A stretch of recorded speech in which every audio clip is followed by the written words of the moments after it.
Hi ಎಲ್ರಿಗೂ ನಮಸ್ಕಾರ, welcome back to my channel. ನಾನಿವತ್ತು ನಿಮಗೆ ಬೇಕ್ರಿ ಸ್ಟೈಲ್ನಲ್ಲಿ ಕ್ರಿಸ್ಪಿ ಆಗಿರೋ ಹಾಗೆ ಅಷ್ಟೇ ಟೇಸ್ಟಿಯಾಗಿರೋ ಪಕೋಡ ರೆಸಿಪಿನ ತೋರಿಸ್ತಾ ಇದ್ದೀನಿ. ನೀವು ಸಂಜೆ ತನಕ ಇಟ್ಟರು ಅಷ್ಟೇ ಕ್ರಿಸ್ಪಿಯಾಗಿರುತ್ತೆ ಈ ರೆಸಿಪಿ. ತುಂಬಾ ಚೆನ್ನಾಗಿರುತ್ತೆ. ಹಾಗೆ ಈ ಚಳಿಯಲ್ಲಿ ಒಳ್ಳೆ ಟೀ ಟೈಮ್ ಸ್ನ್ಯಾಕ್ಸ್ ಅಂತಲೇ ಹೇಳ್ಬೋದು. ಬನ್ನಿ ಇವಾಗ ಹೇಗೆ ಮಾಡೋದು ಅಂತ ನೋಡ್ಕೊಂಬರೋಣ. ನಾನಿಲ್ಲಿ ಒಂದು ದೊಡ್ಡ ಸೈಜ್ ಈರುಳ್ಳಿ ಉದ್ದುದ್ದಕ್ಕೆ ಹೆಚ್ಚಿ ಇಟ್ಕೊಂಡಿದ್ದೀನಿ. ಚೆನ್ನಾಗಿ ತೆಳ್ಳಗೆ ಉದ್ದುದ್ದ ಹೆಚ್ಕೊಳ್ಳಿ, ಚೆನ್ನಾಗಿ ಬರುತ್ತೆ. ಹಾಗೆ ಅದ್ರ ಜೊತೆಗೆ ನಾನಿಲ್ಲಿ ಇವಾಗ ಮೆಣಸಿನ್ಕಾಯಿನ ಹಾಕೊತಾ ಇದ್ದೀನಿ. ನಾನು ಖಾರದ ಪುಡಿ ಸ್ಕಿಪ್ ಮಾಡಿದ್ದೀನಿ, ಬೇಕಂದರೆ ಹಾಕೋಬೋದು.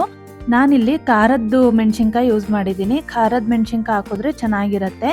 ಹಾಗೆ ಕರ್ಬೇವಿನ ಸೊಪ್ಪು ಒಂದು 7ರಿಂದ 8 ಎಲೆ ಹೆಚ್ಕೊಂಡು ತೊಳೆದು ಹಾಕೊಂಡಿದ್ದೀನಿ. ಹಾಗೆ ಸ್ವಲ್ಪ ಕೊತ್ತಂಬರಿ ಸೊಪ್ಪು ಹೆಚ್ಚಿ ಹಾಕೊತಾ ಇದ್ದೀನಿ. ಹಾಗೆ ತುರಿದಿರೋ ಶುಂಠಿನ ಸೇರಿಸ್ತಾ ಇದ್ದೀನಿ. ಶುಂಠಿ ಸೇರಿಸೋದ್ರಿಂದ ಒಳ್ಳೆ ಫ್ಲೇವರ್ ಇರುತ್ತೆ.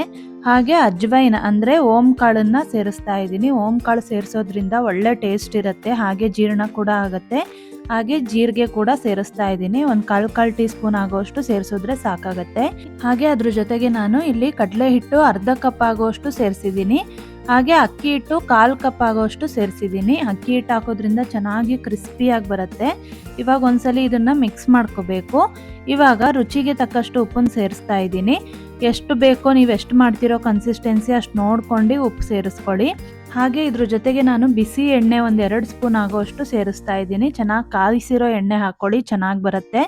ಇವಾಗ ಇದನ್ನು ಮಿಕ್ಸ್ ಮಾಡ್ಕೊತಾ ಇದ್ದೀನಿ. ಎಷ್ಟು ರಿಕ್ವೈರ್ಡ್ ಇದೆಯೋ ಅಷ್ಟು ಮಾತ್ರ ನೀರು ಹಾಕ್ಕೊಳ್ಳಿ. ಇದೊಂದು ಸ್ವಲ್ಪ ಗಟ್ಟಿಯಾಗಿ ಕಲಿಸ್ಕೋಬೇಕು. ತುಂಬ ತೆಳು ಮಾಡೋಕ್ಕೆ ಹೋಗಬಾರ್ದು. ಸ್ವಲ್ಪನೇ ನೀರು ಹಾಕ್ಕೊಂಡು ಕಲಿಸ್ಕೊಳ್ಳಿ. ತುಂಬ ಒಟ್ಟಿಗೆ ನೀರು ಹಾಕಕ್ಕೆ ಹೋಗಬೇಡಿ. ತುಂಬ ತೆಳು ಆದರೆ ಕ್ರಿಸ್ಪಿಯಾಗಿ ಬರಲ್ಲ. ನಾನು ತೋರಿಸ್ತಾ ಇರೋದು ಇವಾಗ ಬೇಕ್ರಿ ಸ್ಟೈಲ್ನಲ್ಲಿ ಹೇಗೆ ಮಾಡೋದು ಅಂತ. ಇವಾಗ ನೋಡಿ, ನಾನಿಲ್ಲಿ ಸ್ವಲ್ಪನೇ ನೀರು ಸೇರಿಸ್ತಾ ಇದ್ದೀನಿ. ಕನ್ಸಿಸ್ಟೆನ್ಸಿ ಸ್ವಲ್ಪ ಗಟ್ಟಿಯಾಗೇ ಇರಬೇಕು, ಅವಾಗ ಕ್ರಂಚಿಯಾಗಿ ಬರುತ್ತೆ. ಫಸ್ಟ್ ಟೈಮ್ ನಮ್ಮ ಚಾನಲ್ ನೋಡ್ತಿದ್ರೆ ದಯವಿಟ್ಟು ಸಬ್ಸ್ಕ್ರೈಬ್ ಮಾಡ್ಕೊಳ್ಳಿ, ಹಾಗೆ ಸಪೋರ್ಟ್ ಮಾಡಿ. ಇವಾಗ ನೋಡಿ, ನಾನಿವಾಗ ಕಲಸಿ ರೆಡಿ ಮಾಡಿ ಇಟ್ಕೊಂಡಿದ್ದೀನಿ. ಈ ಕನ್ಸಿಸ್ಟೆನ್ಸಿಗಿದ್ರೆ ಸಾಕು, ಇಷ್ಟು ಗಟ್ಟಿ ಇದ್ದರೆ ಸಾಕು. ತುಂಬಾ ತೆಳ್ಳಗೆ ಮಾಡಬಾರ್ದು, ತುಂಬಾ ಗಟ್ಟಿ ಮಾಡಬಾರ್ದು. ಒಂದು ಮೀಡಿಯಮ್ ಆಗಿ ಕನ್ಸಿಸ್ಟೆನ್ಸಿಯಲ್ಲಿ ಇರಬೇಕು, ಇಷ್ಟಿದ್ರೆ ಸಾಕು. ಇವಾಗ ಕಾದಿರೋ ಎಣ್ಣೆಗೆ ನಾನು ಪಕೋಡನ ಬಿಡ್ತಾ ಇದ್ದೀನಿ. ಚಿಕ್ಕದಾಗೆ ಬಿಡ್ತಾ ಇದ್ದೀನಿ ನೋಡಿ. ನಿಮಗೆ ಎಷ್ಟು ಸೈಜ್ ಬೇಕೋ ಅಷ್ಟು ನೋಡ್ಕೊಂಡು ಬಿಡ್ಬೋದು. ಇವಾಗ ಇದನ್ನ 2 ಸೈಡು ಬೇಯಿಸ್ಬೇಕಾಗತ್ತೆ. ಒಂದು ಮೀಡಿಯಮ್ ಫ್ಲೇಮಲ್ಲೇ ಇಟ್ಕೊಳ್ಳಿ. ತುಂಬ ಹೈ ಮಾಡೋಕ್ಕೆ ಹೋಗಬೇಡಿ, ತುಂಬ ಸೀದೋಗ್ಬಿಡತ್ತೆ. ಅವಾಗ ಮೀಡಿಯಮ್ ಫ್ಲೇಮ್ನಲ್ಲೇ ನಾವು ಮಾಡ್ಕೋಬೇಕಾಗತ್ತೆ. ಇವಾಗ ತುಂಬ ಚಳಿ ಇದೆ ಅಲ್ವಾ, ಈ ಟೈಮಲ್ಲಿ ನೀವು ಟೀ ಟೈಮ್ ಸ್ನ್ಯಾಕ್ಸ್ ಆಗಿ ಮಾಡ್ಕೋಬೋದು. ಮಕ್ಕಳಿಗಂತೂ ತುಂಬಾ ಇಷ್ಟ ಆಗುತ್ತೆ. ಟೀ ಜೊತೆಗೆ ಒಳ್ಳೆ ಕಾಂಬಿನೇಷನ್ ಅಂತಲೇ ಹೇಳ್ಬೋದು. ತುಂಬಾ ಕ್ವಿಕ್ಕಾಗಿ ಮಾಡ್ಬೋದು, 5 ನಿಮಿಷದಲ್ಲೆಲ್ಲ ಆಗೋಗ್ಬಿಡತ್ತೆ. ಇವಾಗ ನೋಡಿ, ನಾನು 2 ಕಡೆ ಟರ್ನ್ ಮಾಡ್ಕೊಂಡು ಬೇಯಿಸ್ತಾ ಇದ್ದೀನಿ. ಸ್ವಲ್ಪ ಮೀಡಿಯಮ್ ಫ್ಲೇಮ್ನಲ್ಲಿ ಇಟ್ಕೊಳ್ಳಿ, ತುಂಬ ಹೈ ಇಡಕ್ಕೆ ಹೋಗಬೇಡಿ. ಪಕೋಡ ಅಂದರೆ ಯಾರಿಗೆ ತಾನೇ ಇಷ್ಟ ಆಗಲ್ಲ ಅಲ್ವಾ. ಚಿಕ್ಕ ಮಕ್ಕಳಿಂದ ದೊಡ್ಡವ್ರ ತನಕನೂ ತುಂಬಾ ಇಷ್ಟಪಡೋ ರೆಸಿಪಿ ಅಂತಲೇ ಹೇಳ್ಬೋದು. ಈ ರೀತಿ ಒಂದ್ಸಲಿ ಟ್ರೈ ಮಾಡಿ, ತುಂಬಾ ಚೆನ್ನಾಗಿ ಬರುತ್ತೆ, ಕ್ರಿಸ್ಪಿಯಾಗಿರುತ್ತೆ. ನೀವು ಬೆಳಿಗ್ಗೆ ಮಾಡಿದ್ರು ಸಂಜೆ ತನಕ ಹಾಗೆ ಕ್ರಿಸ್ಪಿಯಾಗಿರುತ್ತೆ. ಅಷ್ಟು ಚೆನ್ನಾಗಿ ಬರುತ್ತೆ ಈ ರೆಸಿಪಿ. ನಾನು ಇವಾಗ ಇಲ್ಲಿ ಟರ್ನ್ ಮಾಡ್ಕೊತಾ ಇದ್ದೀನಿ. ಅವಾಗವಾಗ ಚೆಕ್ ಮಾಡ್ತಾ ಇರಿ, ಇಲ್ಲಾಂದರೆ ಸೀದೋಗತ್ತೆ. ನೋಡಿ, ಇವಾಗ ಕೆಂಪಾಗಿದೆ. 2 ಸೈಡು ಬೇಯಿಸ್ಕೋಬೇಕಾಗತ್ತೆ, ಕಲರ್ ಚೇಂಜ್ ಆಗೋ ತನಕನೂ.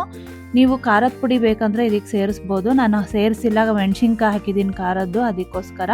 ನೋಡಿ, ಇವಾಗ ರೆಡಿ ಆಗಿದೆ. ಎಷ್ಟು ಕ್ವಿಕ್ಕಾಗಿ ಮಾಡ್ಬೋದಲ್ವಾ. ನೀವು ಟ್ರೈ ಮಾಡಿ, ಹೇಗೆ ಬಂದಿತ್ತು ಅಂತ ನನಗೆ ಕಮೆಂಟ್ ಮಾಡೋದನ್ನು ಮರಿಬೇಡಿ.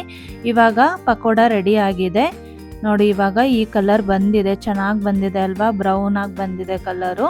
ತುಂಬ ಈಸಿ ರೆಸಿಪಿ ಅಂತಲೇ ಹೇಳ್ಬೋದು. ನೀವು ಮನೇಲಿ ಟ್ರೈ ಮಾಡಿರ್ತೀರಾ, ಬಟ್ ಈ ಥರ ಒಂದ್ಸಲಿ ಟ್ರೈ ಮಾಡಿ. ಪಕೋಡದಲ್ಲಿ ತುಂಬ ಪಕೋಡ ಮಾಡ್ತಾರೆ, ಬಟ್ ಈ ಥರ ಒಂದ್ಸಲಿ ಟ್ರೈ ಮಾಡಿ, ತುಂಬ ಚೆನ್ನಾಗಿ ಬರುತ್ತೆ, ಕ್ರಿಸ್ಪಿಯಾಗಿ ಬರುತ್ತೆ. ನೋಡಿ, ಇವಾಗ ರೆಡಿ ಆಗಿದೆ. ಬೇಕ್ರಿ ಸ್ಟೈಲ್ನಲ್ಲಿ ಆನಿಯನ್ ಪಕೋಡ ರೆಡಿ ಆಗಿದೆ. ಟೀ ಜೊತೆಗೆ ನೀವು ಸರ್ವ್ ಮಾಡ್ಕೋಬೋದು ಸಂಜೆ ಹೊತ್ತಲ್ಲಿ.